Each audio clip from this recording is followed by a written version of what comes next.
Subscribe to Home Movie Makers so that you will be getting each and every updates every day.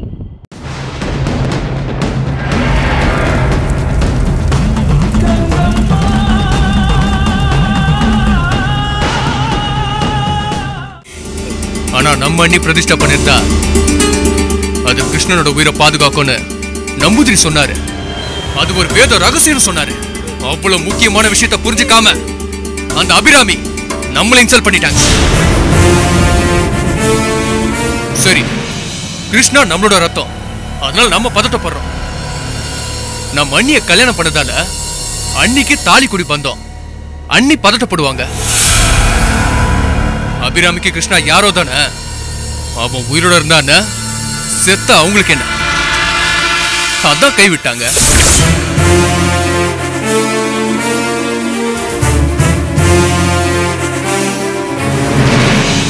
அப்படி 19 சொல்லிட முடியாது ஜெசிமா. அபிராமிக்கு சௌமியா மேல பாசம் ஜாஸ்தி தான். அவங்க சௌமியாவுக்காக நிறைய பண்ணிருக்காங்க. அவ்வளவு ஏன், சௌமியா நம்ம வீட்டுக்கு நான் கூட்டிட்டு வரப்போ அவங்க அப்பா என்கிட்ட அவ்வளவு பிரச்சனை பண்ணாரு. அன்னைக்கு அபிராமி தான் எனக்காக அவங்க அப்பா கிட்ட பேசி சௌமியா நம்ம வீட்டுக்கு அனுப்பி வச்சாங்க. கிருஷ்ணா, ஒரு நிமிஷம். அந்த அபிராமி அன்னைக்கு அம்மா மாதிரின்னு அண்ணி சொன்னாங்க. சின்ன சின்னதா பாசமா நடந்த நிறைய இன்சிடென்ட் நிச்சயமா அவங்க நினைவுல இருக்கும். அப்படி இருந்தோம் இந்த சிலை பிரதிஷ்டை பண்ற விஷயத்த ஏன் அபிராமி விட்டு கொடுக்கல?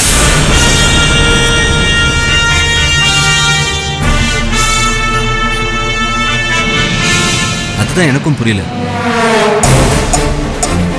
உலகத்துல மனுஷனா பிறந்தா எல்லாருமே எதெல்லாம் விட்டு கொடுக்கலாம், எதெல்லாம் விட்டு கொடுக்க கூடாது தெளிவா கோடு போட்டு பிரிச்சு வச்சிருக்காங்க.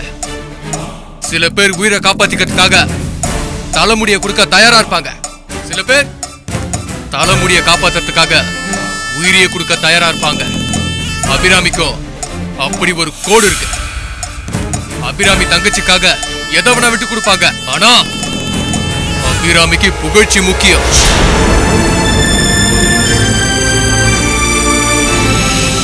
அபிராமி விசேஷ சக்தி உள்ளவ. அபிராமி தான் இந்த சப்தகனி சிலைய தேடி கொண்டு வந்தா. அபிராமி தான் கோவில்ல பிரதிஷ்டை பண்ணாங்கிற பேரு அவளுக்கு முக்கியம். அந்த பேரை அவ விட்டு கொடுக்க மாட்டான்.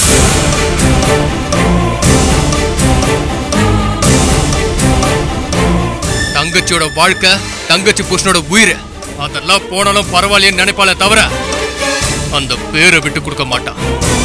அதுதான் இன்னைக்கு நடந்தது. பேர் பெரிய போத கிருஷ்ணா. அதுக்காக பெரிய பெரிய கிரிமினல் வேலை செஞ்ச நல்லவங்க இருக்காங்க. அதை விடுங்கப்பா. இப்ப என்ன, கிருஷ்ண உயிருக்கு 100% பாதுகாப்பு இல்லைன்னு நினைக்கிறீங்க, அவ்வளவுதானே? அதை நான் பாத்துக்கிறேன். நம்பூதிரியை வர சொல்லுங்க. மேற்கொண்டு என்ன செய்யலாம்னு யோசிப்போம். நம்ம கிருஷ்ணாவோட உயிரும் நம்ம அண்ணியோட வாழ்க்கையும் நமக்கு ரொம்ப முக்கியம்ப்பா. அதை எப்படி காப்பாற்றணும்னு எனக்கு தெரியும். எல்லாரும் அவங்க வேலையை பாருங்க.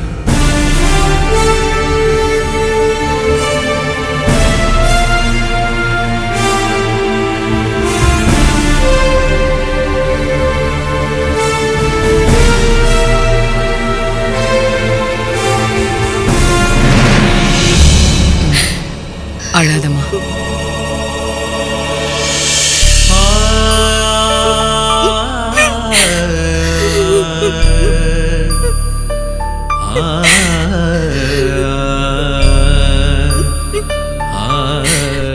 சௌமியா, என் உயிருக்கு ஆபத்து இருக்குன்னு நினைச்சு நீ வருத்தப்படாத. என் அப்பாவும் ஜெயசிமாவும் நிச்சயமா அதுக்கு ஒரு வழியை கண்டுபிடிப்பாங்க. நம்மளை பத்திரமா பார்த்துப்பாங்க. எங்க அக்கா ஏன் கிருஷ்ணா அப்படி நடந்தா? அவ மேல நான் எவ்வளவு நம்பிக்கை வச்சிருந்தேன். அவளை என் அம்மா மாதிரி நினைச்சேனே, அவ ஏன் அப்படி நடந்துக்கல? என் கல்யாண வாழ்க்கைய ஈஸியா நினைச்சிட்டாலே கிருஷ்ணா. உங்க உயிரை துச்சமா நினைச்சிட்டாலே கிருஷ்ணா. நீங்க எல்லாமே நான் உயிரோட இருப்பேனா? அது ஏன் எங்க அக்காவுக்கு புரியல? நான் புகுந்த வீட்டுல எனக்கு இப்படி ஒரு அவமானத்தை தேடி தந்துட்டாலே கிருஷ்ணா. நான் இனிமே எந்த முகத்தோட அத்தை மாமா முகத்துல முழிப்பேன்? சௌமியா, அழாத ப்ளீஸ். இதைத்தான் நான் எதிர்பார்த்தேன்.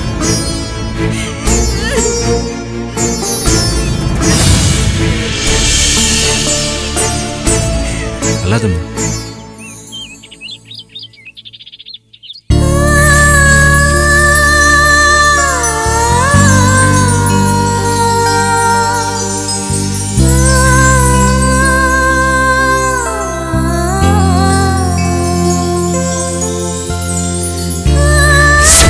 அந்த சிலைய என் கையால நான் பிரதிஷ்டை பண்ணா என் கிருஷ்ண உயிருக்கு பாதுகாப்பு இருக்கும்னு நான் நம்புறேன். இந்த சிலைய பிரதிஷ்டை பண்ற பொறுப்பை எனக்கு விட்டு கொடுத்திருக்கா என் கிருஷ்ண உயிருக்காக, என் தாலியை காப்பாத்துறதுக்காக. ப்ளீஸ்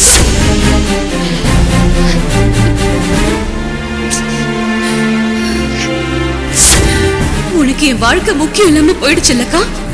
என்னை கை விட்டுட்டல. என் கிருஷ்ண உயிர் போன பரவாயில்ல நினைச்சிட்டல. நான் இந்த வலியை மறக்கவே மாட்டேன். நான் உன்னை எவ்வளவு நம்பி வந்தேன் தெரியுமா? நீ நம்பிக்கை மோசடி பண்ணிட்ட. எங்க அம்மா இருந்திருந்தா என்னை இப்படி அனாதையா விட்டுருப்பாங்களா? நீ எனக்கு அம்மா இல்லைன்னு காமிச்சிட்ட. நீ பண்ண இந்த காரியத்தை நான் மறக்கவே மாட்டேன்க்கா. இதுக்கெல்லாம் நீ நம்ம அம்மா கிட்ட பதில் சொல்லியே ஆகணும். சொல்லியே ஆகணும். நீ பதில் சொல்லியே ஆகணும். அவளை சின்ன பொண்ணு நினைச்சிட்டு இருந்த இப்படி எல்லாம் பேசிட்டு போயிட்டா. இப்படி வலிக்க எங்க பேச கத்துக்கிட்டான்னு தெரியல. அவகிட்ட பேசி புரிய வச்சாதான் எனக்கு நிம்மதி.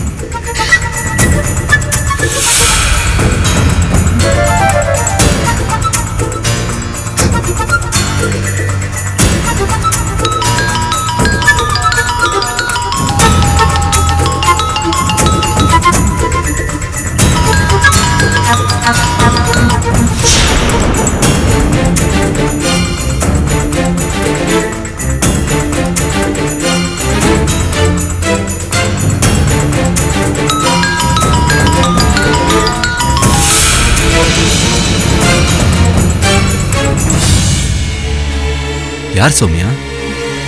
வேற யாரு? எங்க வீட்ல ஒரு பாசக்காரி இருக்கால, எனக்கு ஒண்ணுனா உயிரையே கொடுப்பேன்பாலே, எங்க அக்கா. அவதான் பண்றா.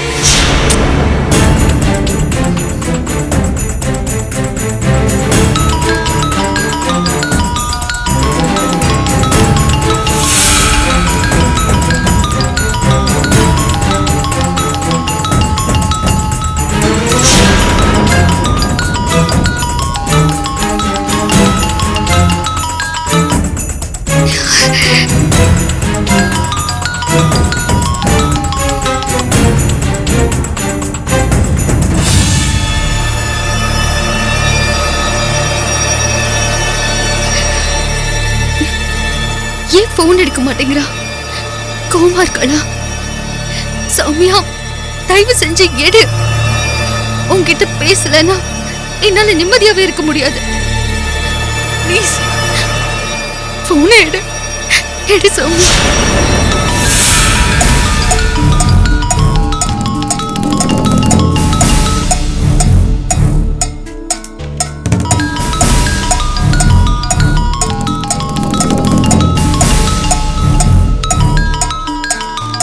சௌமியா, உன் போன் தானே அடிச்சிட்டு இருக்கு. ஏன் எடுத்து பேச மாட்டேங்கிற? அம்மா, அவங்க அக்கா தான் கூப்பிடுறாங்க. இவதான் கோவத்துல போன் எடுக்காம இருக்கா. சௌமியா, என்ன கோவமா இருந்தாலும் போன் எடுத்து பேசாம இருக்க கூடாதுமா.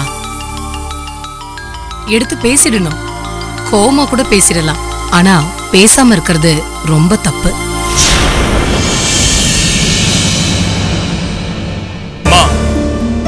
எப்படிமா அண்ணியால பேச முடியும்? அண்ணிக்கிட்ட அவங்க நடந்துக்கிட்டதை பார்த்து நானே கொதிச்சு போயிருக்கேன். அண்ணி எப்படி அதை மறந்து பேச முடியும்? டே ஜெய்சிமா, எல்லாத்தையும் மறக்க தாண்டா வேணும். நடந்தது எல்லாம் மனசுக்குள்ளே சுமந்துட்டு இருந்தா மனசு உடைஞ்சு போயிடும். மயிலிறகு கூட அதிகமா எத்தனா பாரம் தாங்காம அச்சு முறிஞ்சுதான் போகும். தப்ப மன்னிக்கலாமா? அவமானத்தை மறக்க முடியாதுமா. அன்னைக்கு நடந்தது அவமானம். அலங்கரிச்சு மூக்கர்த்தா மாதிரி எல்லாமே தங்கச்சிக்காகவே செய்யறேன்னு சொல்லிட்டேன். கடைசியில அந்த அபிராமி நம்ம அண்ணி அவமானப்படுத்திட்டாமா. என்ன வேணாலும் இருந்துட்டு போட்டோம்டா. கோவத்தையும் வருத்தத்தையும் பேசி தீர்த்திடணும்.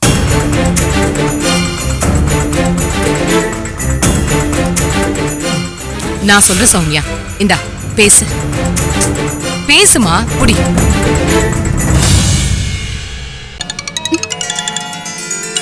சௌமியா, சௌமியா, எவ்வளவு நேரம் கூப்பிட்டு இருக்க? ஏன் போன் எடுக்கல? நான் எவ்வளவு கஷ்டப்பட்டேன் தெரியுமா? பேசுறதெல்லாம் நல்லா இனிக்க பேசுவ, ஆனா எனக்குன்னு ஒண்ணு வரும்போது கை விட்டுருவ. இதானே உன் குணம். ஏன் சௌமியா இப்படி எல்லாம் பேசுற? ஏன் நெருப்பள்ளி நெஞ்சில கொட்டுற? எனக்கு உன்னை விட்டா இந்த உலகத்துல வேற யாரு சொந்தம்னு இருக்கா? சின்ன வயசுல இருந்து உன்னை அணைச்சபடிதான் நான் தூங்கி இருக்கேன். இப்ப கூட ராத்திரி திடீர்னு உன்னை பக்கத்துல காணுமேனு பதறி துடிச்சிருக்கேன் தெரியுமா? என்ன போய் இப்படி எடுத்தறிஞ்சு பேசுறிய சௌமியா? நீ சொல்றதெல்லாம் போய். உன் பாசம்ங்கிறது வெறும் வேஷம். இன்னைக்குதான் உன் பாசத்தை பார்த்தேனே. ஊரே கூடி இருக்கு. என் புகுந்த வீட்டுக்காரங்கெல்லாம் நிக்கிறாங்க. எல்லார் முன்னாடியும் நான் உயிர் பிச்சை கேட்டு நிக்கிறேன். சமைச்சியா வேண்டாம், ஒரு பிச்சைக்காரியா கூட மதிக்கலையே. நான் சிலைய பிரதிஷ்டை பண்றதுதான் உன் வாழ்க்கையை காப்பாத்தோன்னு மடாதிபதி சொன்னப்ப நான் எப்படி அந்த பேச்சை மீற முடியும்? இத்தனை நாளும் நாம அவர் பேச்சை கேட்டுதானே எல்லா காரியங்களும் செய்றோம். இப்ப மட்டும் மீற முடியுமா? அது தப்பா போய் முடிஞ்சிராதா? அது கிருஷ்ண உயிருக்கு ஆபத்தை கொண்டு வந்து சேர்த்துறாதா? இதெல்லாம் போய். உனக்கு உன் பேரு தான் முக்கியம், உன் புகழ் தான் முக்கியம். இந்த ஊரே உன்னை அபிராமி அபிராமின்னு புகழணும். அதுக்காக நீ எதுவும் செய்வ. அதுக்காக தான் நீ என்னையே கை விட்டுட்ட. உனக்கு சில விஷயங்கள் தெரியாது. சிலையை தேடி போனப்ப பல சமயத்துல எங்க உயிருக்கே ஆபத்து ஏற்பட்டுச்சு. அப்பெல்லாம் இந்த சிலையை எடுத்துட்டு போனா நம்ம தங்கச்சி வாழ்க்கையை காப்பாத்திடலாங்கிற வைராகியத்துலதான் அந்த ஆபத்தெல்லாம் கடந்த. எனக்கு போய் உன் மேல பாசம் இல்லைன்னு சொல்றிய. நீ என்ன வேணாலும் சொல்லு, நான் அசிங்கப்பட்டது பட்டதுதான். அந்த அவமானத்தை யாரும் சரி பண்ண முடியாது. இனிமே எனக்கு நீங்க யாரும் சொந்தம் கிடையாது. நான் கல்யாணம் பண்ணிட்டு வந்திருக்கிற இந்த வீடுதான் எனக்கு முக்கியம். இவங்க தான் எனக்கு சொந்தக்காரங்க. நீ செத்துட்டதா நான் முடிவு பண்ணிக்கிறேன். தயவு செஞ்சு இனிமேல் எனக்கு கால் பண்ணாது. வேண்டாம் வேண்டாம், இல்லனா நான் செத்துட்டேன்னு முடிவு பண்ணிக்கோ. இனிமேல் யாரும் எனக்கு போனே பண்ணாதீங்க. சௌமியா, சௌமியா,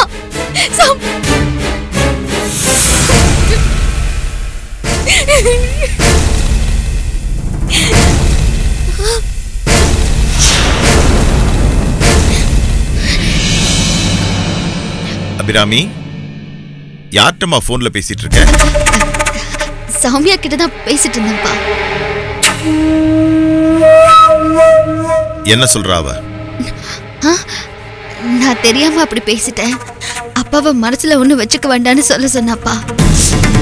ஏம்மா சிரமப்பட்டு போய் சொல்ற? உன்னை பத்தி எனக்கு தெரியாதா? இல்ல உன் தங்கச்சி பத்தி தெரியாதா? உங்க உறவே வேண்டான்னு சொல்லிருப்பா. இல்ல நீங்க செத்துட்டீங்கன்னு நினைச்சுக்கிறேன்னு சொல்லிருப்பா. அப்படித்தானே சொன்னா? அவளுக்கு வாழ்க்கை புரியலப்பா. இன்னைக்கு கண்ணுக்கு முன்னாடி இருக்கிறதுதான் நிஜம்னு நினைக்கிறா.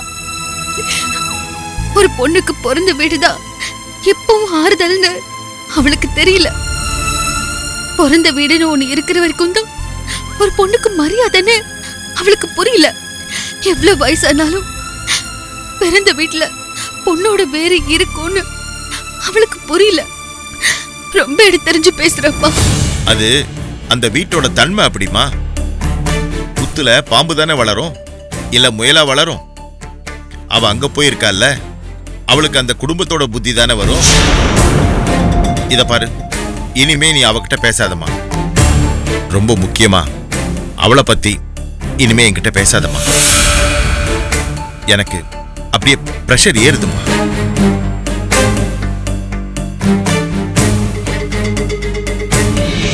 என்ன சௌமியா, பட்டுன்னு இப்படி பெரிய வார்த்தை சொல்லிட்ட? அக்கா மனசு வருத்தப்படாதா? அவளுக்கு ஒரு பிரச்சனையும் இல்ல அத்த. சில பிரதிஷ்டை பண்ணாலும் பண்ணலனாலும் அவ வாழ்க்கையில எந்த பிரச்சனையும் இல்ல. நான் தான் கிருஷ்ண உயிரோட போராடிக்கிட்டு இருக்கேன். எனக்கு தான் தவிப்பா இருக்கும். நான் கோவப்படதான் செய்வேன். இருந்தாலும் இவ்வளவு கோவப்பட்டிருக்க வேண்டாமே. மா, அண்ணி கோவப்பட்டதுல ஒரு தப்பும் இல்லம்மா. இது சொத்துக்கான சண்டை இல்ல, விட்டு கொடுத்துட்டு போன்னு சொல்றதுக்கு. இது உரிமைக்கான சண்டை.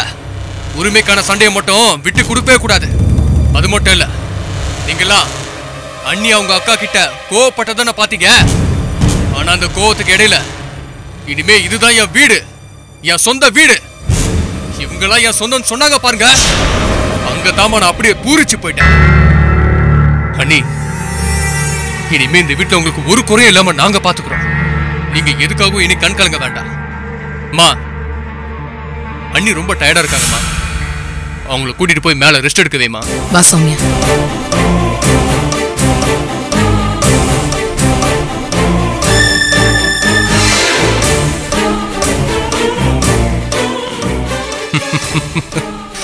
ஜெய்சிம்மா, இனி உன் ராஜ்யம் தாண்டா. இனிமே நீ வச்சதான் சட்டம்.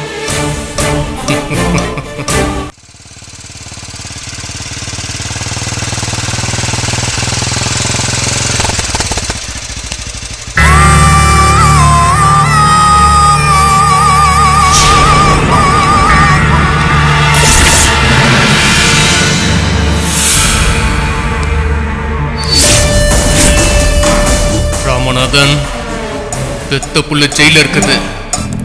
அது என்ன வழின்னு உனக்கு தெரியலல. உன் பொண்ணை ஜெயிலுக்கு அனுப்பி அந்த வழி என்ன நான் உனக்கு புரிய வைக்கிறேன்.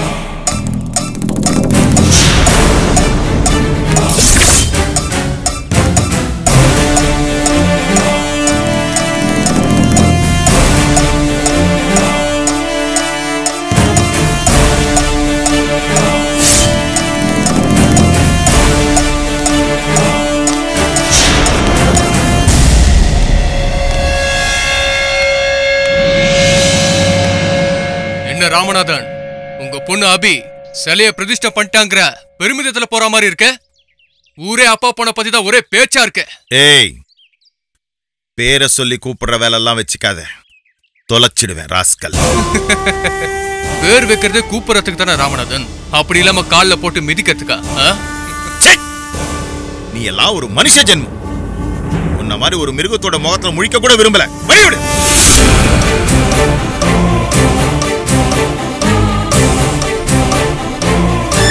பொண்ணு சிலையை கொண்டு வந்து பிரதிஷ்டை பண்ணுவா, ஊரே அவளை கொண்டாடும். அப்படி ஆனந்தத்துல மிதக்கலாம். காலரை தூக்கி விட்டுட்டு ஜமீன் குடும்பத்தை காட்டிலும் நாங்க தான் பெரிய குடும்பம்னு ஊரை பேச வைக்கலாம் நினைச்சல. உன் நினைப்புல மண்ணு விழுந்துச்சா? சரியா வெச்சமா ஆப்பு. எப்படி இருக்கீங்க அடி? இத பார் ஜெயசிம்மா, உன் குடும்பம் இது வரைக்கும் பண்ண பாவமே 7 ஜென்மத்துக்கும் உங்களை நிம்மதியா இருக்க விடாது. நீ வேற பாவ கணக்கு அதிகமாக்கிட்டே போற. உங்க குடும்பத்துல எல்லாரும் ஜென்மத்துக்கும் நிம்மதி இல்லாம ஆவியாத்தான் அலைய போறீங்க. இங்க பாரு, பிரசிடென்ட் திடீர்னு கங்கம்மாவா மாறி சாபம் ஊறாரு. ஏயா, உனக்கு வயசா இருக்கே தவிர அறிவே இருக்காதா? என் குடும்பத்துல எல்லாருமே ஜென்மத்துக்கும் நிம்மதி இல்லாம ஆவியா அலையணும் சபிக்கிறியே. எங்க குடும்பத்துல தானே உன் பொண்ணு வாக்கப்பட்டிருக்கா. அவளும் தானே எங்க கூட சேர்ந்து அலைவான்னு உனக்கு தோணவே இல்லையா? தெரிஞ்சுதான்டா சொன்னேன். உங்க அண்ணனை கல்யாணம் பண்ணி உங்க வீட்டுல இருக்காளே அந்த சௌமியா, அவ என் பொண்ணே கிடையாது. அவ என்னைக்கு உங்க வீட்டு வாசப்படியை மிதிச்சாளோ அன்னைக்கு நான் அவளை தலைமுழுகிட்டேன்.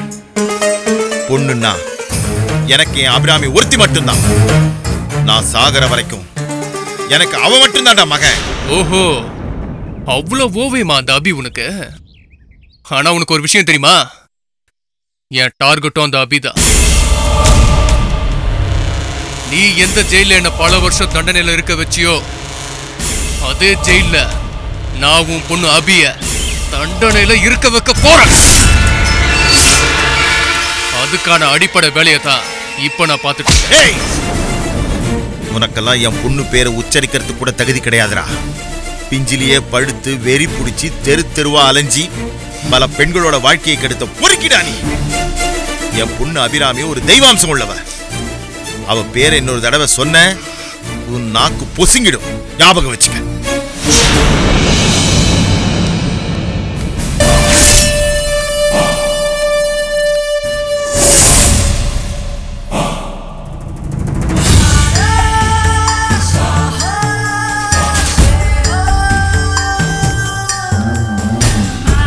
பொண்ணு ஜெயிலுக்கு போக போறான்னு சொன்ன உடனே இவ்ளோ கோவப்படுறியே? அவளை ஜெயிலுக்கு அனுப்ப போறது யார் தெரியுமா? வேற யாரும் இல்ல, உன் 2வது பொண்ணு சௌமியா தான்.